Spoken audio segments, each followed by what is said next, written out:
الحمد لله نحمده ونستعينه ونستغفره ونعوذ بالله من شرور أنفسنا ومن سيئات أعمالنا من يهده الله فلا مضل له ومن يضلله فلا هادي له ونشهد أن لا إله إلا الله وحده لا شريك له وأشهد أن محمدا عبده ورسوله أما بعد فإن خير الحديث كتاب الله وخير الهدي هدي محمد صلى الله عليه وسلم وشر الأمور محدثاتها وكل محدثة بدعة وكل بدعة ضلالة وكل ضلالة في النار.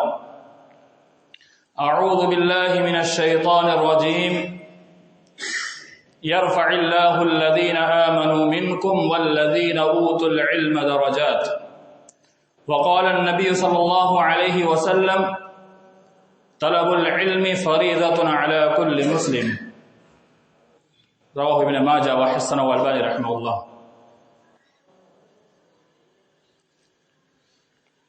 معزز و مکرم علماء کرام و بزرگان دین،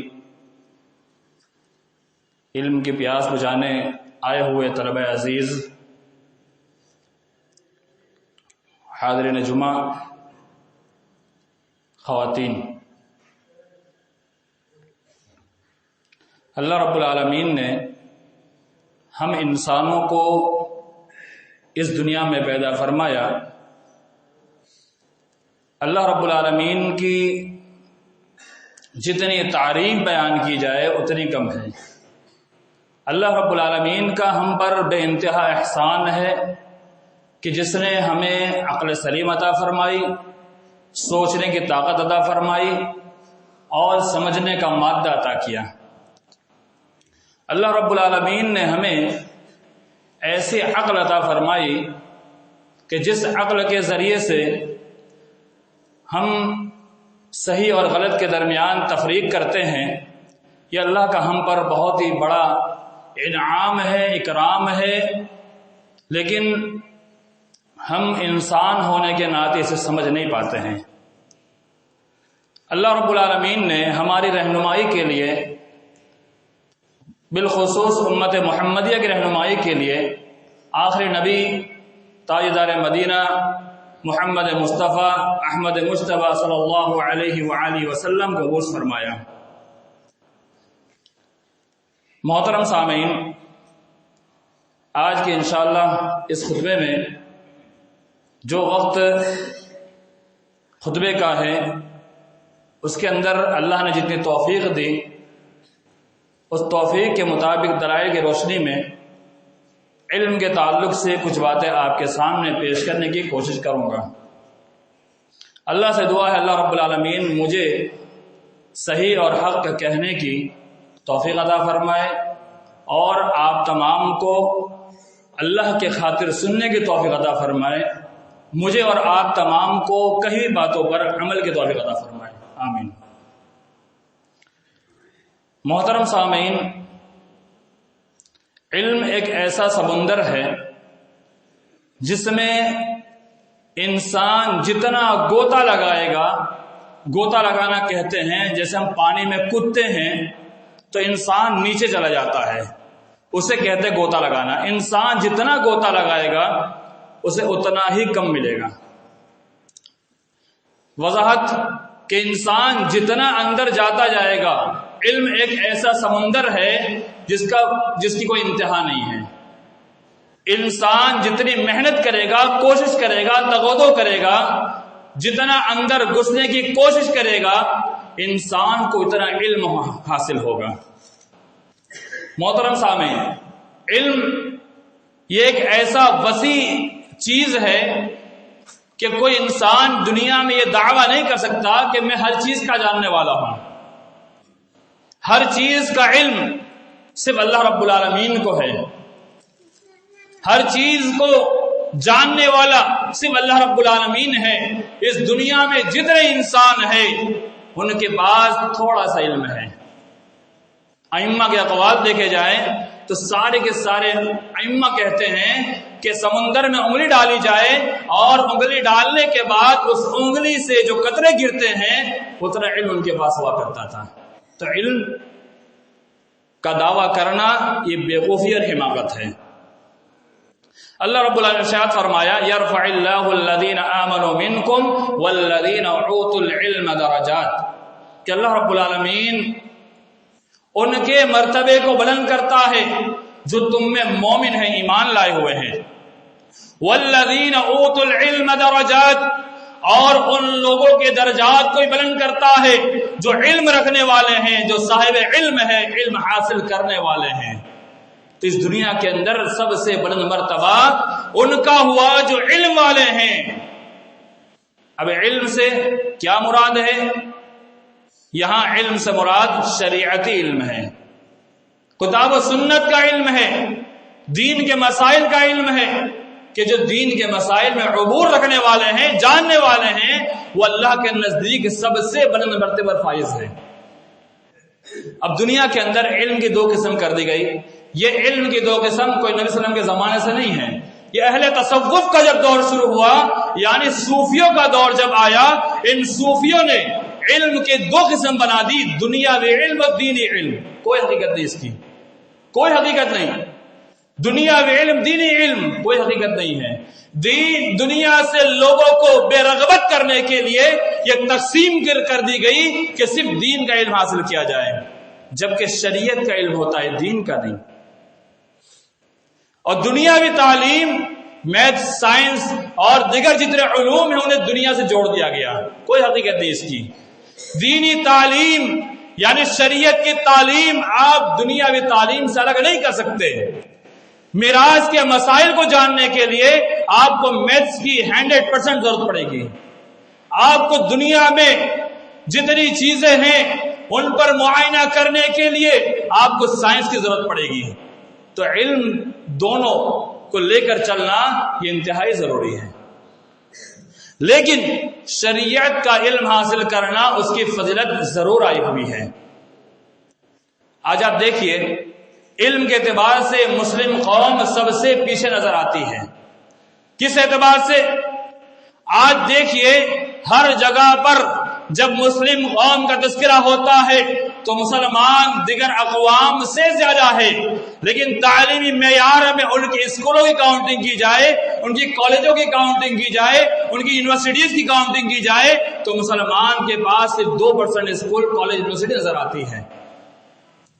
مسلمان تعلیم کے اعتبار سے بہت پیچھے ہیں، جبکہ ہندوستان کے وزیر اعظم جو آج بھی وزیر اعظم بنے ہوئے ہیں، انہوں نے اپنے ایک بیان میں یہ واضح کر دیا کہ تعلیم پر سب سے زیادہ فوکس اگر کسی مذہب نے دیا ہے، کسی قوم نے دیا ہے تو وہ قوم اسلام ہے، وہ مذہب اسلام ہے۔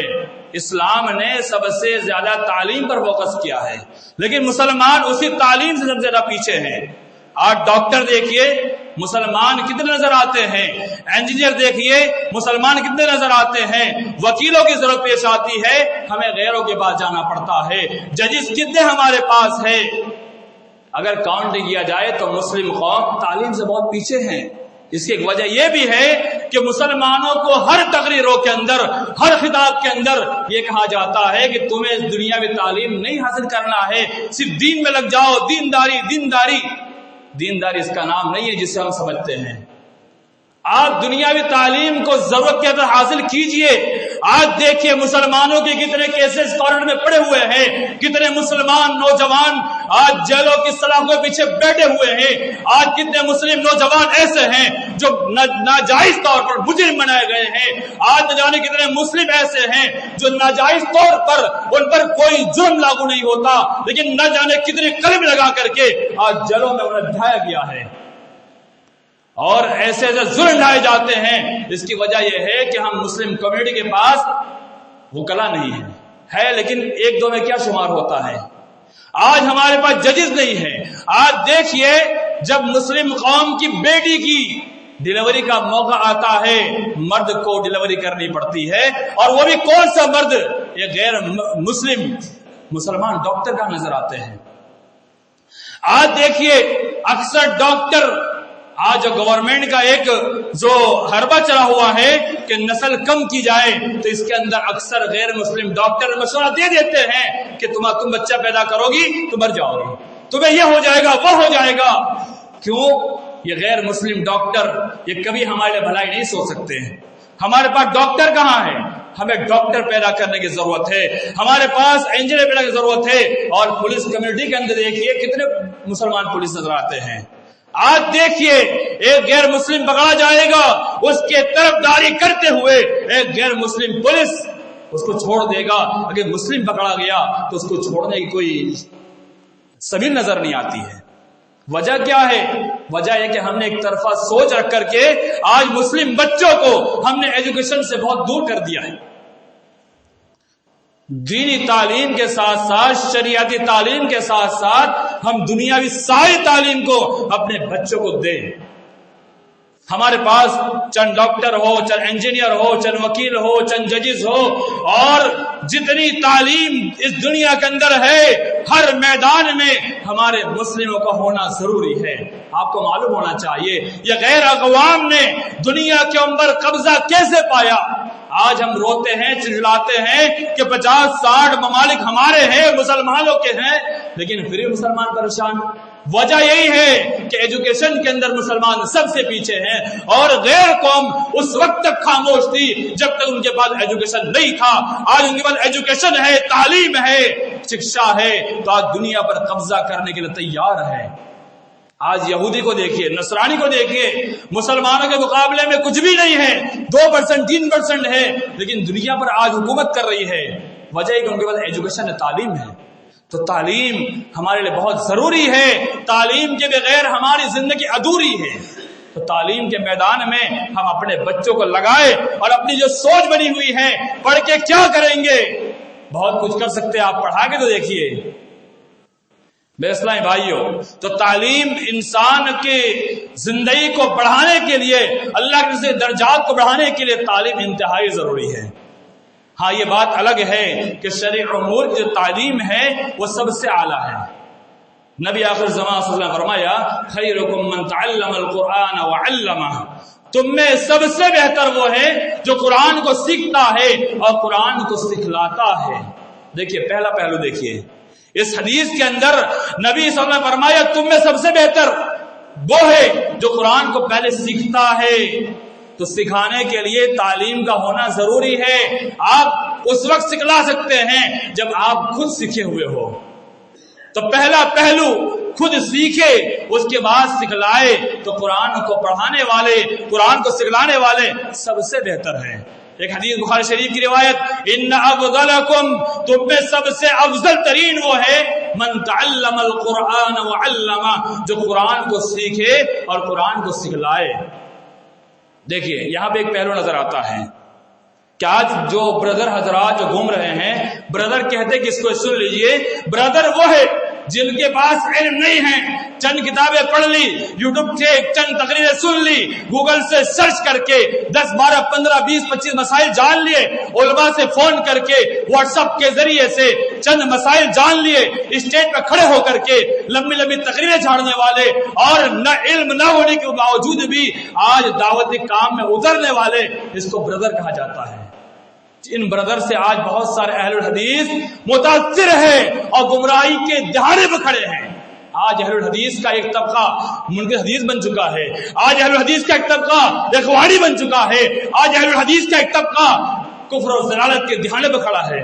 وجہ جانتے ہیں, ایک ہی وجہ ہے, ایسے غلط سلط بردروں کی تقریر سن کر کے اور واٹس ایپ گروپ میں شیئر کر کے آج گمراہی پھیلتی جا رہی ہے. ہمارے گاؤں کے اندر جو واٹس ایپ گروپ ہے ان میں سب سے زیادہ پھیلنے والا جاوید عثمان ربانی, یہ حافظ ہے, عالم نہیں ہے. مرزا احمد جو پاکستان والا وہ تو پلمبر ہے، عالم نہیں ہے، اور آج ہم جرنلسٹ کی تقریر شیئر کرتے ہیں اور سنتے سنواتے ہیں، ان کے کتنے مسائل ایسے ہیں جو قرآن حدیث کے خلاف بیان شدہ ہے، ان کے کتنے ایسے بیانات ہیں جو قرآن حدیث کے خلاف ہے، لیکن ہم گمراہی میں پڑے ہوئے ہیں، ہمارے پاس علم نہیں ہے، جانکاری نہیں ہے، ہم ان سے پہچانتے نہیں ہیں کہ وہ کون ہے، اور ہم شیئر پہ شیئر کیے جاتے ہیں۔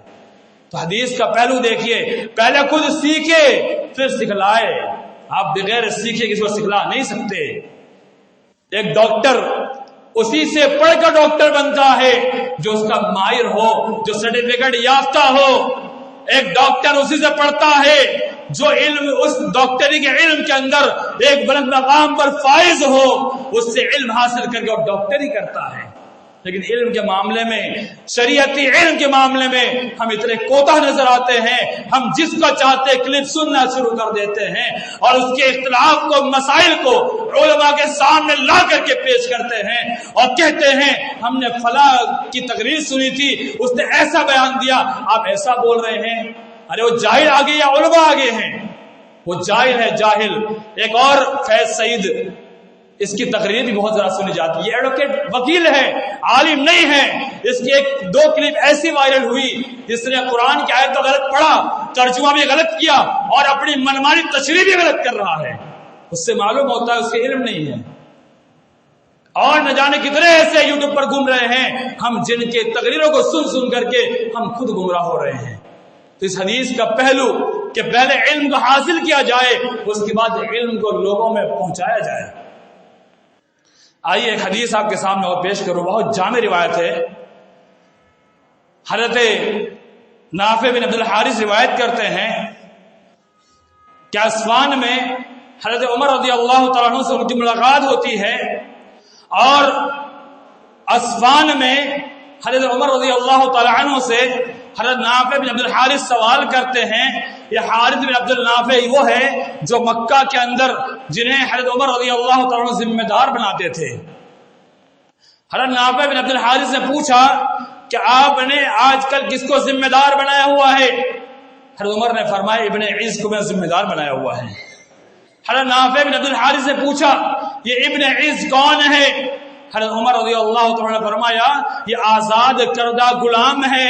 آزاد کردہ غلام کہتے اس کو ہے کہ جب اللہ رسول کے زمانے میں جنگ ہوا کرتی تھی تو جنگ سے جو شخص گرفتار ہو کے آتے تھے اسے غلام بنایا جاتا تھا، اور اس کے بعد چند پیسے دے کر کے اسے آزاد کر لیا جاتا تھا۔ تو آزاد کردہ غلام ہے۔ حضرت نافع بن عبد الحارث نے اعتراض کیا، یہ عمر کیا تم نے آزاد کردہ غلام کو تم نے مکہ کا ذمہ دار بنا دیا؟ حضرت عمر رضی اللہ تعالیٰ نے فرمایا کہ نافع سن، انہو قارئ لکتاب اللہ، تو کیا جانتا ہے یہ ابن عز جو ہے گرچہ آزاد کردہ غلام ہے لیکن تجھے معلوم ہونا چاہیے انہو قارئ لکتاب اللہ کہ یہ قرآن مجید کا پڑھنے والا ہے، قرآن مجید کو جاننے والا ہے، قرآن کی تعلیم حاصل شدہ شخص ہے۔ وَإِنَّهُ عَالِمٌ بِالْفَرَائِضِ، اور ایک بات مزید فرمائی کہ صرف قرآن کا جاننے پر بس نہیں بلکہ اسے علم میراث کا بھی جانکار ہے۔ یہ میراث کہتے کہ اس کو ہے، باپ مر گیا جائیداد چھوڑ دی اس کے تقسیم کرنا، پیسہ چھوڑ گیا اس کے تقسیم بٹوارا کرنا، یہ بہت بڑا علم ہے۔ بہت سارے لوگ اس علم سے جی چراتے ہیں، وجہ یہ ہے یہ علم بہت ہی بڑا علم مانا جاتا ہے۔ تو فرائض کا جاننے والا، علم میراث کا جاننے والا ہے۔ اور آگے حضرت عمر رضی اللہ تعالیٰ نے کہا کہ نافع سن، نبی صلی اللہ علیہ وسلم نے فرمایا ان اللہ یرفع بهذا الكتاب اقواما، یقیناً بے شک اللہ رب العالمین اس قرآن مجید کے ذریعے سے کئی قوموں کو بلند کرتا ہے، بلند مقام پر فائز کرتا ہے، وَيَدْعُ بِهِ آخَرِينَ، اور کئی قوموں کو اسی قرآن مجید کی وجہ سے ذلیل رسوا کرتا ہے۔ یہ مسلم شریف کی بہت واضح روایت ہے۔ اس روایت کے اندر ہمیں کیا نصیحت ملی، کیا سبق ملا، ہمیں کیا سیکھنے ملا کہ ایک آزاد کردہ غلام جس کو ذمہ دار بنانے پر حضرت نافع بن عبد الحارث نے اعتراض کر دیا، حضرت عمر نے کہا تو اعتراض مت کر، یہ قرآن کا جانکار ہے، یہ عالم ہے، تو قرآن کے جاننے والے سب سے بلند مرتبہ فائز ہوتے ہیں۔ آج جو لوگ دین شریعت کا علم حاصل کرنے والوں سے، شریعت کا علم حاصل کیے ہوئے سے جو چڑھتے ہیں، انہیں اس حدیث سے نصیحت حاصل کرنا چاہیے۔ جو لوگ یہ سوچتے ہیں کہ علماء کیا ہے، کیا حیثیت ہے، 2-4-5 ہزار کی سیلری کے مالک ہے، ان کو معلوم ہونا چاہیے تمہاری لکھپتی گاڑی، تمہاری کروڑوں کی گاڑی، تمہارا کروڑوں کا بنگلہ، کروڑوں کی زمین ایک طرف رکھ دی جائے، قرآن کا پڑھنے والا، قرآن کا جاننے والا اسے ایک طرف رکھ دیا جائے، تمہارے لاکھوں کروڑوں کی گاڑی، بنگلہ، مکان، زمین، جائیداد سب کچھ ایک طرف، لیکن ایک حافظ قرآن، ایک قرآن پڑھنے والا، قرآن جاننے والا، علم رکھنے والا سب سے بڑے مقام پر اللہ کے نزدیک فائز ہے۔ سبحان اللہ۔ اور جو حدیث کا ٹکڑا، ان اللہ یرفع بهذا الكتاب اقواما، کہ اللہ تعالیٰ اس قرآن مجید کے ذریعے سے بہت سے قوموں کو بلند کرتا ہے اور بہت سے گرا دیتا ہے۔ اس کا مفہوم پر میرے ایمان والے بھائیوں غور کرو۔ آج قرآن کو ہم نے کیا سمجھ رکھا ہے؟ آج قرآن کی تلاوت ہمارے گھروں میں ناپید ہو چکی ہے، اللہ ماشاء اللہ جسے اللہ نے توفیق دی ہے، ان کے علاوہ اکثر گھروں کے اندر آج قرآن کی تلاوت ناپید ہوتی نظر آتی ہے۔ آج قرآن کی تلاوت سے ہمارے بہت سے مسلم بھائی دور ہو چکے ہیں، قرآن پتہ ہی نہیں ہے کیا چیز ہے، قرآن پڑھنا بھی نہیں آتا۔ میں آپ کو بتلاؤں، مسلمانوں کی حالت بتلاؤں آپ کو، کتنے مسلمان ایسے ہیں جن کو قرآن پڑھنا ہی نہیں آتا ہے، قرآن دیکھ کے پڑھنا ہی نہیں آتا، اور نہیں آتا یہ تو کوئی عیب کی بات نہیں، سیکھنا بھی نہیں چاہتے، جاننا بھی نہیں چاہتے، اور اپنے آپ کو یہ سمجھتے ہیں ہم تو سب سے بلند ہیں، سب سے اچھے ہیں، سب سے بڑے ہیں، جبکہ سب سے برے وہی ہیں جو قرآن کو نہیں جانتے، نہیں سیکھتے اور قرآن کی تعلیم نہیں لیتے ہیں۔ قرآن اتنی معمولی کتاب نہیں ہے، اس کا علم حاصل کرنے والا سب سے اعلیٰ مقام پر فائز ہے۔ آئیے دیکھتے ہیں حدیث کے اندر، الماہر بالقرآن مع السفرۃ الکرام بررہ، قرآن مجید کا ماہر شخص، قرآن کا حافظ، قرآن کا اچھے سے پڑھنے والا، قرآن کے تمام مسائل کو جاننے والا، اس کے تراجم کو سمجھنے والا، اس کے معانی کو سمجھنے والا، مع السفرۃ الکرام بررہ، معزز فرشتوں کے ساتھ ان کا مقام ہوگا، بڑے بڑے فرشتے جو اللہ سے سب سے قریب فرشتے ہیں ان کے ساتھ ان کا مقام ہوگا۔ اور آگے صرف اسی پر بس نہیں، الذی یقرأ القرآن، اور وہ شخص جو قرآن کو پڑھتا ہے، وَيَتَتَعْتَهُ فِيهِ، اور اس میں اٹکتا ہے، رک رک کے پڑھتا ہے، کوشش کرتا ہے، نہیں پڑھ پاتا پھر بھی پڑھتا ہے، کسی ایک حافظ کے پاس بیٹھ کر کے، کسی عالم کے پاس بیٹھ کر کے سیکھنے کی کوشش کرتا ہے، وَيَتَتَعْتَهُ فِيهِ، اور وَهُوَ عَلَيْهِ شَاقٌ، کوشش کرتا ہے، اس پر دشوار بھی ہوتا ہے، مشکل ہوتا ہے۔ نبی صلی اللہ علیہ وسلم نے فرمایا وَلَهُ أَجْرَانِ، اس کے لیے ڈبل اجر ہے۔ ایک تو قرآن کو بڑے اچھے سے پڑھنے والا، اس کا مقام تو بہت زیادہ ہے، لیکن جو قرآن کو نہیں پڑھنا جانتا اور قرآن کو پڑھنے کی کوشش کرتا ہے، سیکھتا ہے، اس کے لیے ڈبل اجر ہے۔ شارحین نے لکھا ڈبل اجر اس لیے ہے، ایک تو پڑھنے کی کوشش کر رہا ہے اس لیے، اور ایک پڑھ رہا ہے، ڈبل اجر۔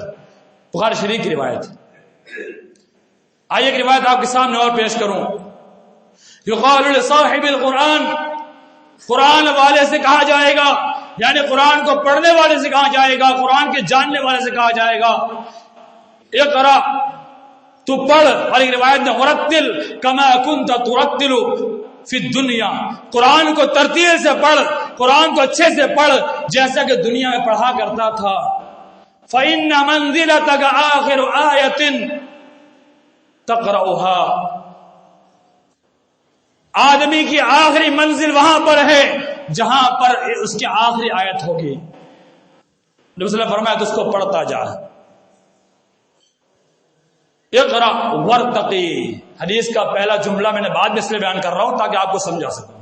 اقرأ ورتقی، قرآن پڑھتا جا اور چڑھتا جا، قرآن پڑھتا جا چڑھتا جا، یعنی قرآن کی تلاوت کرتا جا اور جنت کی جو منزلیں ہیں پار کرتا جا، جہاں انسان مرا قیامت برپا ہوئی اسے کہا جائے گا اے قرآن پڑھنے والے قرآن پڑھتا جا جنت کی منزلیں پار کرتا جا، قرآن پڑھتا جا جنت کی منزلیں پار کرتا جا۔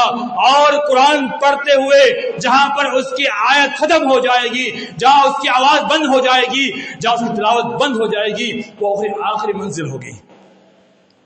ترمذی شریف کی روایت، آخری منزل پانا ہے تو ہمیں قرآن مجید کو زیادہ سے زیادہ سیکھنا ہوگا، قرآن مجید کو زیادہ پڑھنا ہوگا، قرآن مجید کو یاد کرنا اور جاننا ہوگا۔ آئیے ایک روایت اور آپ کے سامنے پیش کروں، من قرأ حرفا من کتاب اللہ فلو حسنۃ، کہ جس نے قرآن مجید کا ایک حرف پڑھا اس کے لیے 10 نیکی ہے، اس کے لیے نیکیاں ہی نیکیاں ہے۔ والحسنۃ بعشر امثالها، اور ایک نیکی 10 نیکی کے برابر ہے۔ ولا اقول الف لام میم حرف، میں یہ نہیں، نبی صلی اللہ علیہ وسلم کہتے ہیں میں یہ نہیں کہتا کہ الف لام میم ایک حرف ہے، ولکن الف حرف ولام حرف ومیم حرف، لیکن میں کہتا ہوں کہ الف ایک حرف ہے، لام ایک حرف ہے، میم ایک حرف ہے۔ گویا معلوم ہوا کہ اگر ہم الف پڑھتے ہیں 10 نیکی، لام پڑھتے ہیں 10 نیکی، میم پڑھتے ہیں 10 نیکی، یعنی کل 30 نیکی ہو گئی۔ اب قرآن مجید کے آپ دیکھیے، گنتے جائیے کتنے حروف ہیں، جتنے حروف ہیں اتنی نیکیاں ہمارے بڑھتی جائے گی۔ ترمذی شریف کی صحیح روایت، آپ غور کیجئے، قرآن مجید کی ایسی عظیم کتاب کوئی دنیا میں ہے ہی نہیں کہ ایک ایک حرف پڑھنے پر اللہ تعالیٰ 10 نیکی لکھ کر دیتا ہو، ایسی کوئی کتاب دنیا میں ہے ہی نہیں۔ میرے اسلامی بھائیوں، قرآن مجید اس کو سیکھنا کوئی مشکل کام نہیں ہے، بہت آسان ہے، اس لیے کہ اللہ نے فرمایا وَلَقَدْ يَسَّرْنَا الْقُرْآنَ لِلذِّكْرِ فَهَلْ مِن مُدَّكِرٍ۔ اللہ رب العالمین نے سورہ قمر کے اندر 4 مرتبہ فرما دیا وَلَقَدْ يَسَّرْنَا الْقُرْآنَ لِلذِّكْرِ، کہ اللہ نے قرآن کو آسان بنا دیا سمجھنے کے لیے، یاد کرنے کے لیے۔ فَهَلْ مِن مُدَّكِرٍ، ہے کوئی یاد کرنے والا، ہے کوئی سمجھنے والا، ہے کوئی نصیحت حاصل کرنے والا؟ تو قرآن بہت آسان کتاب ہے، یاد کرنا کوئی مشکل نہیں ہے، انتہائی آسان کتاب ہے۔ دنیا کے اندر بڑی سے بڑی کتاب ہم یاد کر سکتے ہیں، کیا ہم قرآن کو یاد نہیں کر سکتے؟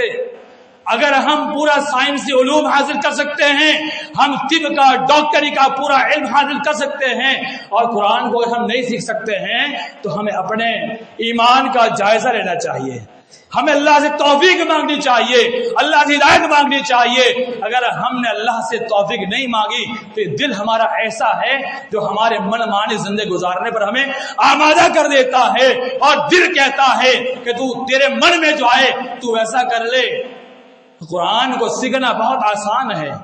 ایک روایت، بہت مشہور روایت، بخاری کی روایت، کہ نبی صلی اللہ علیہ وسلم نے فرمایا کہ ایک بندہ صبح کی نماز پڑھتا ہے، اور نماز پڑھنے کے بعد وہ ایک عالم سے، ایک حافظ سے، قرآن کے جاننے والے سے اگر ایک آیت سیکھ لیتا ہے تو بازار میں جا کر کے ایک سرخ اونٹ کی خرید و فروخت سے بہتر ہے۔ اگر 2 آیت سیکھ لیتا ہے تو بازار میں جا کر کے 2 سرخ اونٹ کی خرید و فروخت سے بہتر ہے۔ اگر 3 آیت سیکھ لیتا ہے تو 3 اونٹ کی تجارت سے بہتر ہے۔ جتنی آیت سیکھے گا اتنے اونٹ کو شمار کر لیا جائے۔ اونٹ سے بہتر کیوں کہا گیا؟ عرب کے اندر سرخ اونٹ جس کی بڑی ویلیو اور اہمیت ہوا کرتی تھی، آج بھی ہے۔ تو آج کے اس ہندوستان کے لیول میں دیکھا جائے تو ہم وہاں کے سرخ اونٹ جو قیمت ہے اس قیمت کے مطابق اتنی تجارت ہم بازار میں کر لیتے ہیں۔ ایک آیت سیکھنا اس سے کئی گنا بہتر ہے۔ یہ آج افسوس کہ ہماری نیند کہاں کھلتی فجر میں، افسوس آج ہم فجر کے لیے اٹھ کہاں پاتے ہیں، آج افسوس کہ فجر کے لیے ہمارے مؤذن حی علی الصلاۃ کی صدا لگاتا ہے، آج اور نماز کے لیے ہم کہاں پہنچ پاتے ہیں۔ تو قرآن پڑھنا تو بہت دور کی بات ہے۔ تو آپ غور کیجئے اس حدیث میں کیا بتایا گیا، فجر کی نماز پڑھیے، اور نماز پڑھنے کے بعد جو امام ہے، علماء ہے، حفاظ ہے، قرآ ہے، ان سے آپ سیکھیے، وہ سب سے بہتر وقت ہوتا ہے، وہ خالص ذہن وقت ہوتا ہے۔ آدمی دن بھر کی الجھن ہوا کرتی ہے، رات میں سوتا ہے، نیند مکمل ہو جاتی ہے، ذہن صاف ہو جاتا ہے، اور جب ذہن صاف ہوتا ہے کسی بھی چیز کو یاد کرنا آسان ہو جاتا ہے۔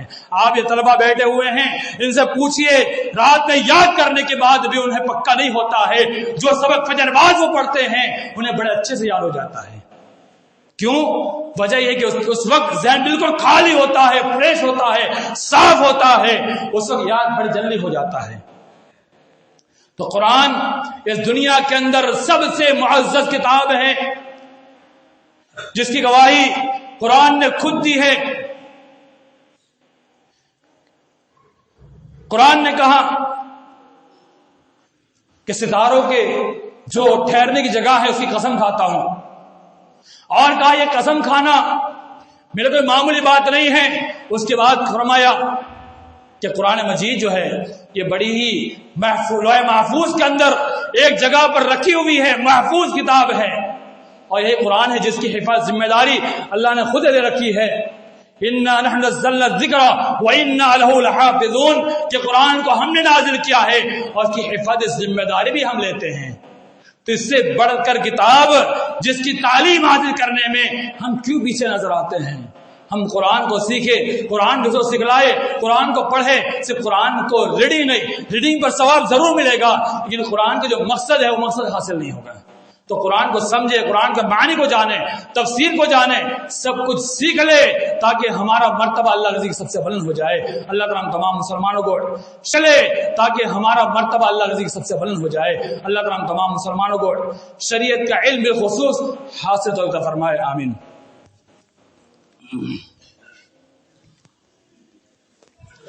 برادر اسلام، حاضر جمعہ، میں نے حدیث آپ کے سامنے پیش کی تھی، طلب العلم فرض علی کل مسلم، کہ ہر مسلمان پر علم کا حاصل کرنا فرض ہے۔ کون سا علم؟ شریعت کے بنیادی مسائل، قرآن مجید کو پڑھنا، قرآن کو جاننا، قرآن کے مطالب کو سمجھنا، قرآن ہم سے کیا مطالبہ کرتے ہے اس کو جاننا، قرآن کے اندر کیا باتیں پیش کی گئی ہے اس کو جاننا، یہ ہم میں سے ہر مسلمان پر ضروری ہے۔ احادیث کے اندر ساری حدیث کا علم آپ نہیں لے سکتے، لیکن چند حدیث کا علم تو آپ لیں، جو بنیادی مسائل اس کو تو جانیں، یہ سارا علم حاصل کرنا آپ پر لازم و ضروری ہے۔ اور ایک بات بتلانی تھی کہ آپ یہ سوچتے ہیں، میں بات ختم کرتا ہوں، کہ قرآن مجید کو کیسے ہم پڑھیں، آسانی سے پڑھنا سیکھ لیں۔ عوام کے لیے بالخصوص قرآن مجید کو اگر آپ کو پڑھنے سیکھنا ہے تو لازماً آپ کو ایک حافظ کے پاس بیٹھنا ضروری ہے۔ پہلی چیز، ایک حافظ کے پاس بیٹھنا ہوگا، ایک عالم کے پاس بیٹھنا ہوگا، اسے اپنا استاد ماننا ہوگا، گرچہ آپ 60 سال کے کیوں نہ ہو، 20 سال کا حافظ بھی آپ کا استاد ہوگا۔ جب تک آپ اسے استاد نہیں مانیں گے آپ سیکھ نہیں سکتے، کیونکہ علم کے لیے دو چیز مانے ہیں، وہ ہے یہ طلبہ کے لیے بھی، کہ وہ ایک چیز شرم اور دوسری تکبر، یہ دو چیز اگر آ گئی آپ کے اندر آپ کبھی علم نہیں حاصل کر سکتے۔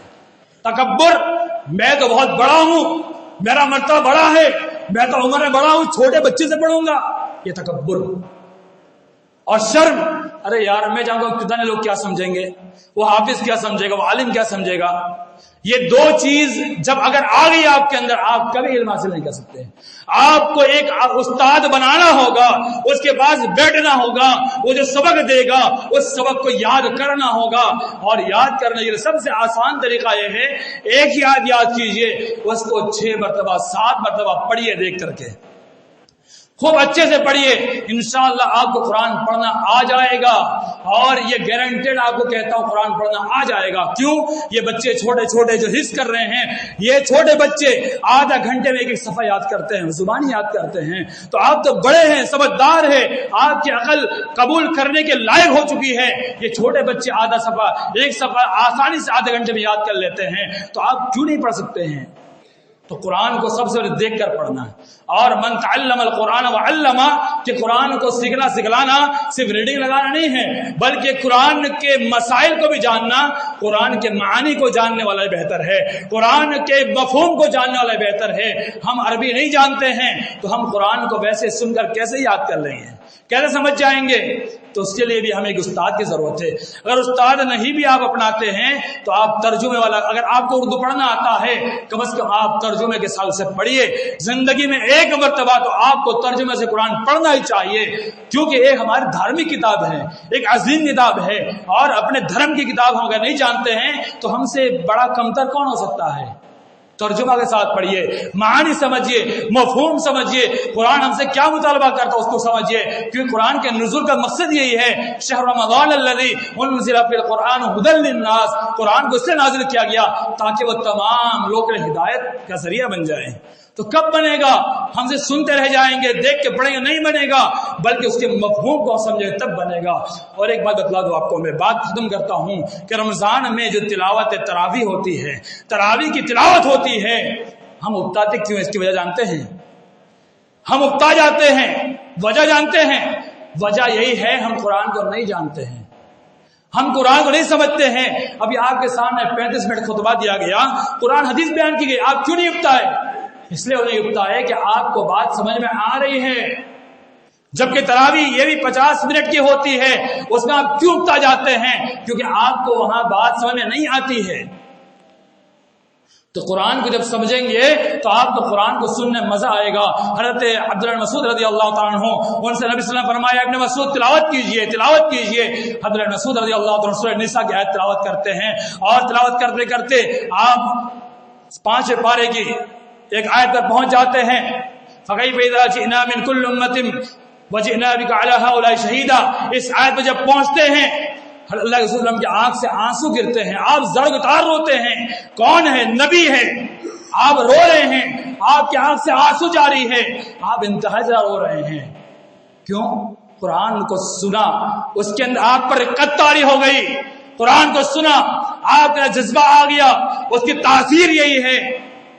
وقت نہیں ہے بہت ساری باتیں تاثیر بیان کرتا کہ قرآن کی وہ تاثیر ہے. اگر آپ تراویح کے اندر غور سے سمجھ کر سن لیں گے تو آپ کی پورے جسم پہ کپڑے تر ہو جائیں گے، اتنا روئیں گے. تو قرآن کو سمجھیے، قرآن کے علم تعلیم لیجئے، تاکہ پورے خطبہ کے اندر سب سے فوکس اس بات پر دیا گیا ہے کہ ہم مسلمان ہیں تو ہماری جو کتاب ہے قرآن مجید ہے، ہم اسے سیکھیں اور سمجھے، اس کی تعلیم لے. ورنہ اتنے گمراہ کن عقائد والے قرآن کا ریفرینسن کر رہے ہیں، قرآن کی لغوی تشریح، معنوی تشریح، مفہوم، یہ سب غلط سلط بیان کر کے آپ کو گمراہ کر سکتے ہیں. اور ابھی دیکھیے ایک تو گمراہ ہو کر کافر بن گیا اور کل گرفتاری بھی اس کی ہو گئی. تو ایسے نہ جانے کتنے مسلمان ہوں گے تو قرآن کو نہیں سمجھیں گے تو گمراہ ہوتے جائیں گے، کفر پر عمل کرنے والے ہو جائیں گے. تو یہ موقع آئے اس سے پہلے ہم قرآن مجید کی تعلیم کو اپنے زندگی کا اوڑھنا بچھونا بنا لے. خواتین عمومی طور پر گھر کے اندر بہت زیادہ سست اور غافل ہوتی ہے، قرآن سے بہت دور ہوتی ہے. اس کو خصوصاً قرآن کو پڑھنے کا ایک وقت بنا لینا چاہیے. اس وقت وہ قرآن کو روزانہ پڑھے، 1 رکوع پڑھے، 2 رکوع پڑھے، 3 رکوع پڑھے، جتنا پڑھ سکے پڑھے. مرد حضرات بھی پڑھے، اپنے بچوں کو بٹھائے، آپ خود بھی پڑھے. اور ایک بات، جو دروس یہاں ہوتے ہیں اس کو ترجیح دیجیے. میں جہاں بھی جاتا ہوں اس بات کو ضرور بیان کرتا ہوں کہ قرآن کے دروس ہوتے ہیں مسجد کے اندر، جو حدیث کے دروس ہوتے ہیں، ہم اس کو اہمیت نہیں دیتے، ہم اس کو کچھ سمجھتے ہی نہیں ہے. آپ کو پتا ہونا چاہیے دروس آپ کو تعلیم دینے کے لیے ہے، آپ کو سکھلانے کے لیے ہے، آپ کو بتلانے کے لیے ہے. تو اس کو ترجیح دیجیے اور سے کچھ سیکھیے. اللہ تعالی ہم تمام مسلمانوں کو حق بات سمجھنے کی توفیق عطا فرمائے اور عمل کو عطا فرمائے. یا اللہ یہ بیماری جو ہم 1.5-2 سال سے جھیل رہے ہیں اللہ اس نے واپس پلٹا لیا ہوا ہے. یا اللہ ہم سمجھ رہے تھے واپس چلی جا چکی ہے، لیکن یا اللہ ہم پاپی ہے، گنہگار ہے. یا اللہ ہمارے گناہ کی وجہ سے، ہمارے پاپ کی وجہ سے، ہمارے اللہ کوتاہی کی وجہ سے یا اللہ یہ بیماری واپس آئی ہے. یا اللہ ہم تجھ سے دعا کرتے ہیں، یا اللہ ہم فقیر ہے، ہم بھکاری ہے، عاجز ہے، ان کے ساری اختیار کرتے ہوئے یا اللہ ہم تیرے سامنے ہاتھ پھیلاتے یا اللہ تو اس بیماری کو ہم سے دور فرما دے. یا اللہ یہ وبا آ رہی ہے، یا اللہ گھاتک وبا ہے، یا اللہ نہ جانے کتنے کو لے جا چکی ہے، یا اللہ نہ جانے کتنے کو لینے آ رہی ہے، یا اللہ ہم تجھ سے یا اللہ اپنے گناہوں کی پہلے معافی مانگتے ہیں، یا اللہ ہم سے جانے میں انجانے میں بہت سارے گناہ ہو گئے ہیں، یا اللہ ہم نے تیری اس بیماری تیرے اس گناہ کو ہم نے دعوت، یا اللہ تیرے عذاب کو ہم نے دعوت دی ہے، یا اللہ ہم تیرے سامنے ہاتھ پھیلاتے ہیں، یا اللہ اس وبا کو دور فرما دے، یا اللہ ہمارے نوجوان بیچارے نہ جاننے کی وجہ سے نادانی میں آ کر کے ایسے غلط غلط کام کر جاتے ہیں، یا اللہ وہ نہیں سمجھتے ہیں، یا اللہ ان کا علم نہیں ہے، جہالت کی وجہ سے نادانی کی وجہ سے اللہ وہ ایسے کام کر جاتے ہیں، اللہ ہم تیرے سامنے اللہ جھولے پلاتے ہیں، یا اللہ ہم تو گنہگار ہیں، یا اللہ ہم حقیر بندے ہیں، یا اللہ ہم تیرے سامنے ہم سجدہ کرتے تیرے سامنے کرتے ہیں، یا اللہ ہمارا ماتھا تیرے گھر میں ٹکتا ہے، یا اللہ ہم سجدہ کرتے تیرے سامنے کرتے ہیں، یا اللہ عبادت کرتے تیری عبادت کرتے ہیں، یا اللہ تیرے ہم کسی عبادت نہیں کرتے ہیں، یا اللہ تو ہمارے گناہوں کو معاف فرما دے، یا اللہ اس بیماری کو ہم سے دور فرما دے، یا اللہ 2 بار ہم مسجد چھوڑ چکے ہیں، یا اللہ ہم 2 بار مسجد چھوڑ چکے ہیں، یا اللہ تیسری بار ایسا موقع نہ آئے کہ ہم تیرے گھر سے دور ہو جائے، تیرے دربار سے دور ہو جائے، یا اللہ جو مانگنے کی جگہ ہے، یا اللہ ہم جہاں کر سر دیکھتے ہیں، یا اللہ جہاں کر کے ہم مانگتے ہیں، یا اللہ سوال کرتے ہیں، یا اللہ 2 مرتبہ ہم اس جگہ سے دور ہو چکے ہیں، یا اللہ آگے ایسا موقع نہ آئے، ہم اس لیے تجھ سے بھیک مانگتے ہیں، اللہ تو ہماری پکار کو سن لے، یا اللہ تیرے نبی کا فرمان ہے امام جب منبر پہ ہوتا ہے قبر کی گھڑی ہوتی ہے، یا اللہ میں یا اللہ اس منبر رسول سے جہاں تیرا نبی دعا مانگا کرتا ہے، جہاں تیرے نبی دعا مانگا کرتے تھے، یا اللہ ہم وہاں کھڑے ہو کے دعا مانگتے ہیں، یا اللہ اس بیماری کو ہم سے دور فرما دے، یا اللہ ہم نے بہت بڑی غلطی کر دی ہے، یا اللہ تو نے 2 مرتبہ چتایا ہے، 2 مرتبہ مجھ سے دور کیا ہے، پھر بھی ہم نہیں سمجھے ہیں، یا اللہ ہمیں احساس ہے، یا اللہ ہم جانتے ہیں ہماری کوتاہی ہے، یا اللہ تو تیسری مرتبہ ایسا ہم پر عذاب میں نازل فرما کہ اللہ ہم تیرے گھر سے دور ہو جائے، یا اللہ ہم تجھ سے بھیک مانگتے ہیں، اللہ اس بیماری کو ہم سے دور فرما دے، یا اللہ اس بیماری کو ہم سے دور فرما دے، یا اللہ جس میں بیمار ہے اللہ شفا کل عطا فرما، یا اللہ جو مسلمان اس بیماری کا انتقال ہوئے اللہ ان کے شہادت کی موت نصیب فرما، یا اللہ ان کے فردوس میں اعلیٰ مقام عطا فرما، ان کے گھر والوں کو صبر جمیل عطا فرما، یا اللہ یا اللہ ہم تجھ سے یہی بھیک مانگیں گے، یا اللہ اس بیماری کو ہم سے دور فرما دے، اور آپ تمام سامعین سے بھی گزارش کرتے ہیں کہ اللہ سے ہر نماز کا دعا کریں، یا اللہ تعالیٰ اس بیماری کو ہم سے دور کر دے۔ ہر ایک کی ذمہ داری بنتی ہے کہ 5 وقت نماز پڑھے، اور نماز پر اللہ رب العالمین سے ہم ضرور دعا مانگے، اللہ تعالیٰ ہماری دعا کو قبول کرتا ہے، اور حدیث میں آتا ہے اذان اور اقامت درمیان دعا قبول ہوتی ہے، ہم اذان اور اقامت درمیان اللہ سے دعا مانگے کہ اللہ تعالیٰ اس بیماری کو ہم سے دور فرما دے، آمین۔ عباد اللہ رحمني ورحمكم الله إن الله يأمر بالعدل والإحسان وإيتاء ذي القربى وينهى عن الفحشاء والمنكر والبغي يعظكم لعلكم تذكرون اذكروا الله يذكركم ويستجب لكم ولذكر الله تعالى أعز وأجل وهو الذي أكبر. أقيموا الصلاة.